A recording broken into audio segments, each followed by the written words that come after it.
You, John Fitzgerald Kennedy, do solemnly swear. I, John Fitzgerald Kennedy, do solemnly swear. That you will faithfully execute the office of President of the United States. That I will faithfully execute the office of President of the United States. And will, to the best of your ability.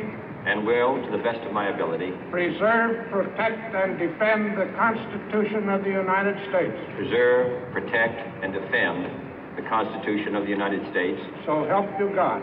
So help me God.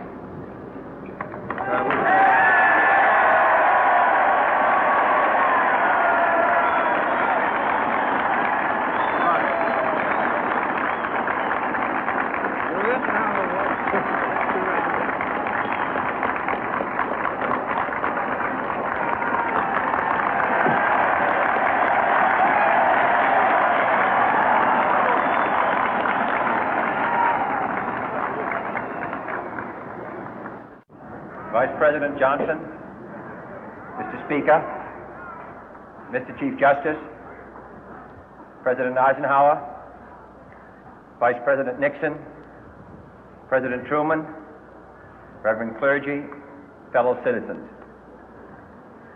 We observe today not a victory of party, but a celebration of freedom, symbolizing an end as well as a beginning, signifying renewal as well as change.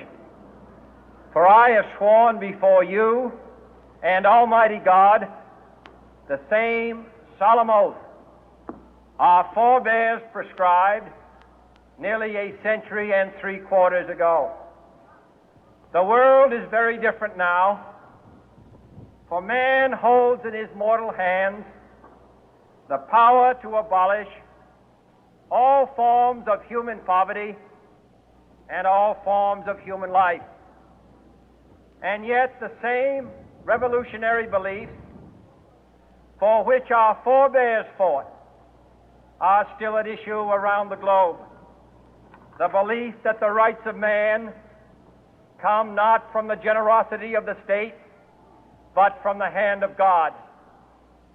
We dare not forget today that we are the heirs of that first revolution. Let the word go forth from this time and place to friend and foe alike that the torch has been passed to a new generation of Americans born in this century, tempered by war, disciplined by a hard and bitter peace, proud of our ancient heritage, and unwilling to witness or permit the slow undoing of those human rights to which this nation has always been committed and to which we are committed today at home and around the world.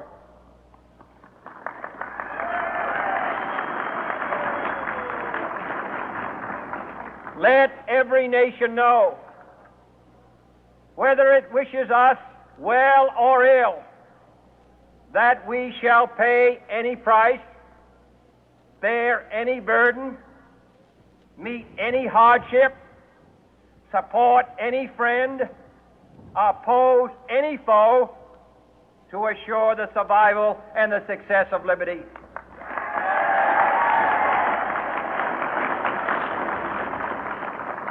This much we pledge and more. To those old allies whose cultural and spiritual origins we share, we pledge the loyalty of faithful friends. United, there is little we cannot do in a host of cooperative ventures. Divided, there is little we can do, for we dare not meet a powerful challenge at odds and split asunder. To those new states whom we welcome to the ranks of the free, we pledge our word that one form of colonial control shall not have passed away, merely to be replaced by a far more iron tyranny. We shall not always expect to find them supporting our view, but we shall always hope to find them strongly supporting their own freedom, and to remember that in the past, those who foolishly sought power by riding the back of the tiger ended up inside.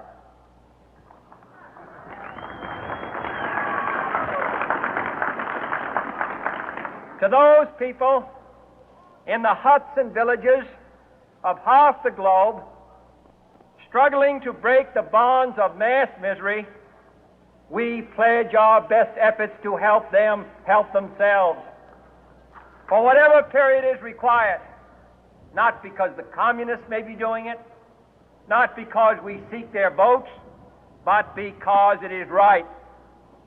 If a free society cannot help the many who are poor, it cannot save the few who are rich.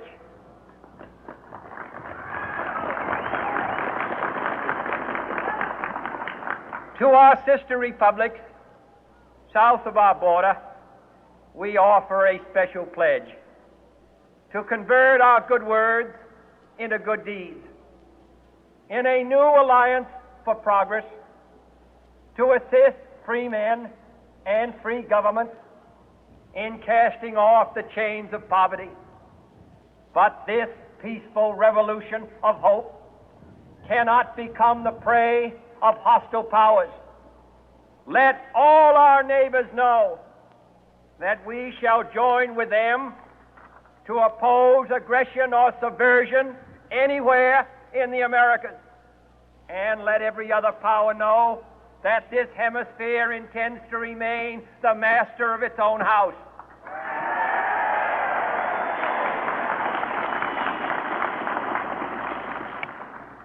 To that World Assembly of Sovereign States, the United Nations, our last best hope, in an age where the instruments of war have far outpaced the instruments of peace, we renew our pledge of support to prevent it from becoming merely a forum for invective, to strengthen its shield of the new and the weak, and to enlarge the area in which its writ may run.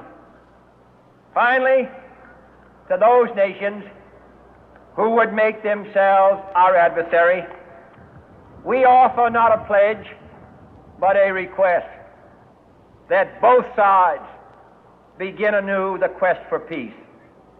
Before the dark powers of destruction, unleashed by science, engulf all humanity in planned or accidental self-destruction, we dare not tempt them with weakness, for only when our arms are sufficient beyond doubt can we be certain beyond doubt that they will never be employed.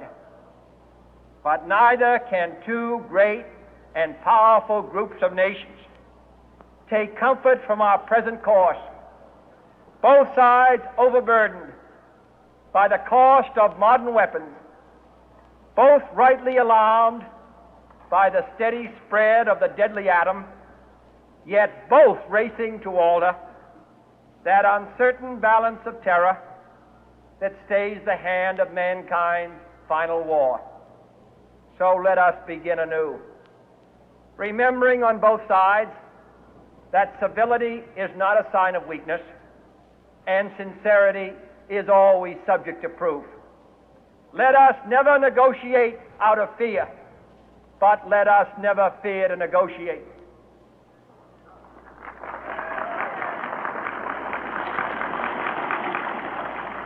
Let both sides explore what problems unite us, instead of belaboring those problems which divide us. Let both sides, for the first time, formulate serious and precise proposals for the inspection and control of arms, and bring the absolute power to destroy other nations under the absolute control of all nations.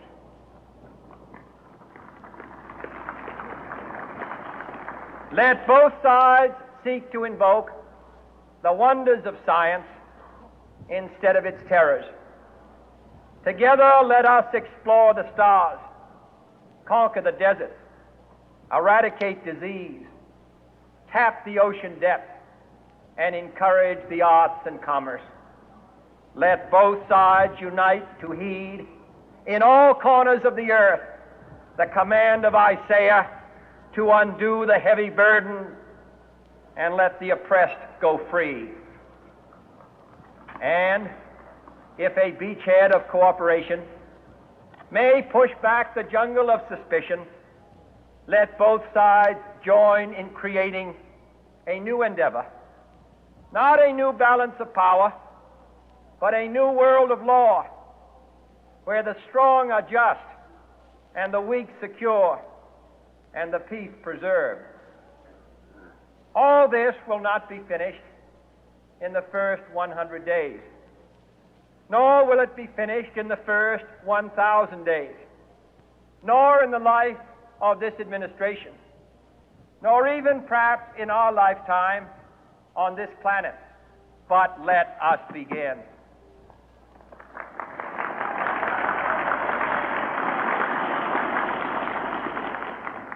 In your hands, my fellow citizens, more than mine, will rest the final success or failure of our course.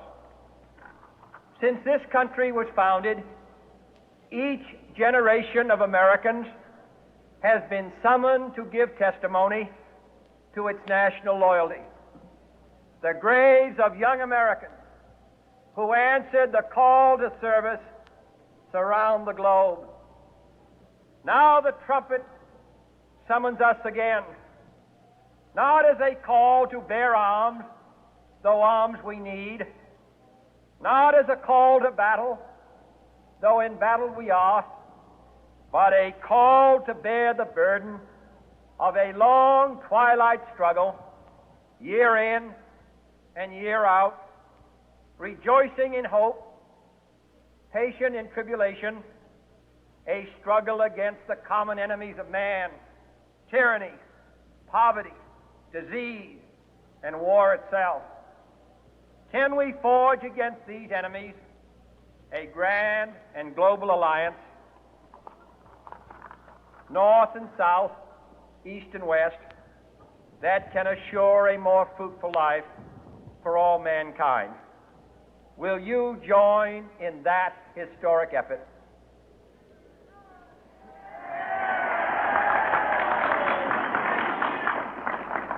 In the long history of the world, only a few generations have been granted the role of defending freedom in its hour of maximum danger. I do not shrink from this responsibility. I welcome it.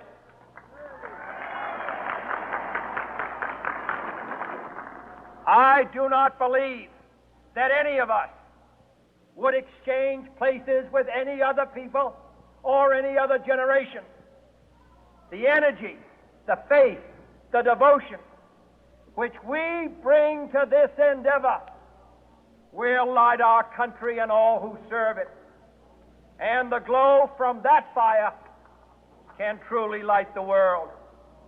And so, my fellow Americans, ask not what your country can do for you. Ask what you can do for your country.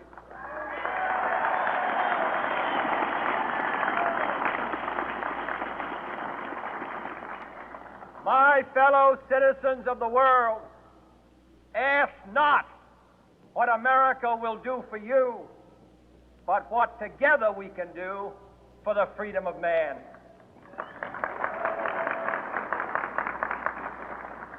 Finally, whether you are citizens of America or citizens of the world, ask of us here the same high standards of strength and sacrifice which we ask of you.